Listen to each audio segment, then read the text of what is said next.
That's 5 exercises for digestive health. You can practice them all, or you can choose the ones that suit you the most. But you want to be practicing them not only when you're constipated or when you're having pain in your gut, but the rest of the time, as this will promote digestive health throughout the year. For this first one, we will be breathing, and the focus will be on manipulating our stomach.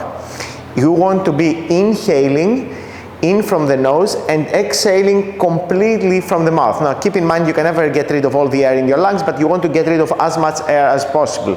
And then you will lean forward. You will lean forward and place your hands on top of your knees, but some people may prefer to do it in a quadruped position. I will be demonstrating standing, as I think this will be accessible to most people. And then you will be bringing your belly in as much as possible and out. And you will aim to do as many of these belly in-out movements as possible. Some of you may decide to start counting how many times you bring your belly in and out, and you may want to build that up to 60 repetitions, but this may take some time. It's a matter of practice. Keep in mind that this, as well as the remaining of the exercises, they will be the easiest when your gut is empty and when you don't have any problems with your gut. But that's why, as I said in the beginning, you want to be practicing throughout the year. So let me demonstrate the first one.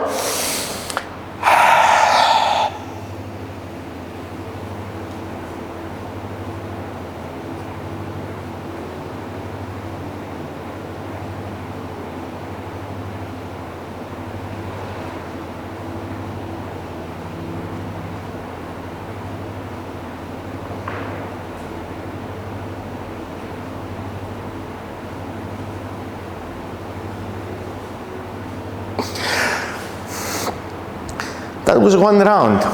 As you see, you will end up being out of breath at the end. You recover your breath and then you repeat. I suggest you repeat 3 to 4 rounds. A variation which I also like of this exercise is the following. When you bring the belly in and then you move your hips from side to side. I suggest that you practice that as an extra one, and if you're going to be practicing this exercise, which is referenced in yoga as naoli, you do that first and then you practice the variation that I will demonstrate at the moment. So I will bring the air all out from my mouth, and then I will send my hips from side to side, and this, you will see, will manipulate the abdominals.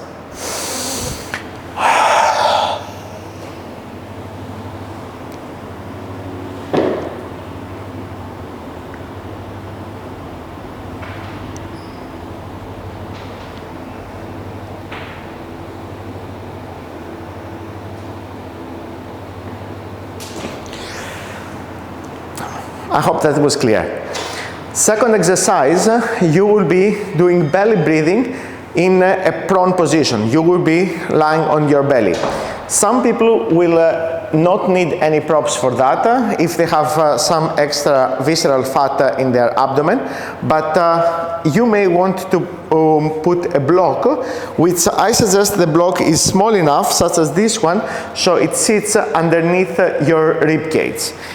The block will be on the floor,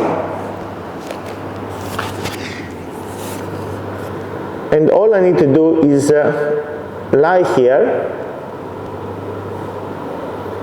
and breathe against the block. Don't be afraid to breathe, to push the block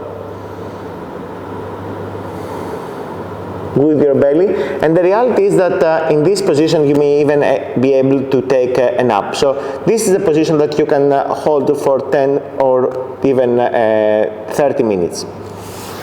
The next exercise I would like you to be doing, you will be having to massage your belly, and for this it will be useful to exhale, and at the end of the exhalation, with your belly in as much as possible, you will be pushing your hands in a form that I will demonstrate right now.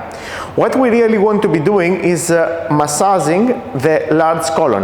Now, there is nothing wrong with massaging the small intestine, which is sits in this position, but the colon, the large intestine, which runs from the lower right side of your abdomen up and towards the left and then back down, is where we want to focus our massage.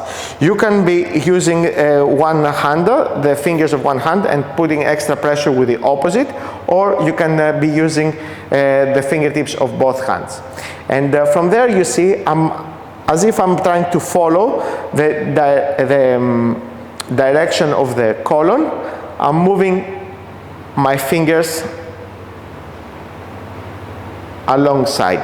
As I said, I try to apply the pressure after I have exhaled, because I'm speaking is not so easy. So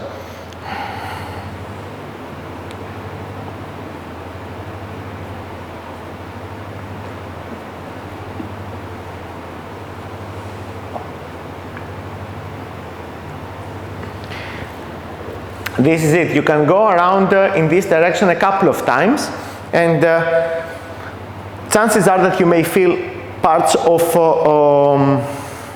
your colon or your abdomen more thick, and maybe there is some inflammation there, maybe there is stool that has stagnated, and so on. Coming to the last two exercises. The first one is a twist. Every time you twist your spine, your abdomen also twists, and as a result it promotes peristalsis in that area. I will demonstrate some twists, but the reality is that all twists will be valid. So in a cross-legged position, you bring the right wrist on the outside of the left knee, left hand on the floor, inhale, and you exhale. Try to perform this with your belly in.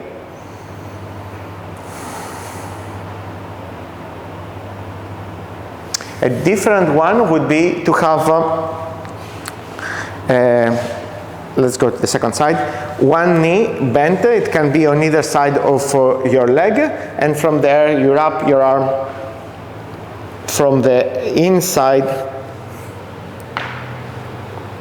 or from the outside.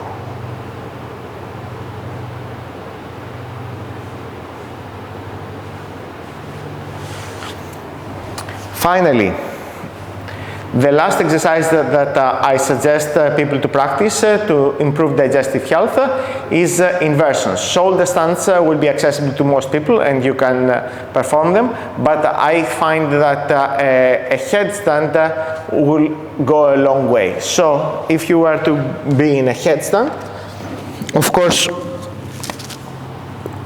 you need to be familiar with the position. Again, you're maintaining your navel gently in, and you want to hold here. Hopefully you're comfortable with the position for 3 minutes. Of course, you can always take a break and come back down. As I said, you don't need to practice all of them, but you can, and just regularly practice one or all of them will go a long way towards improving digestive health.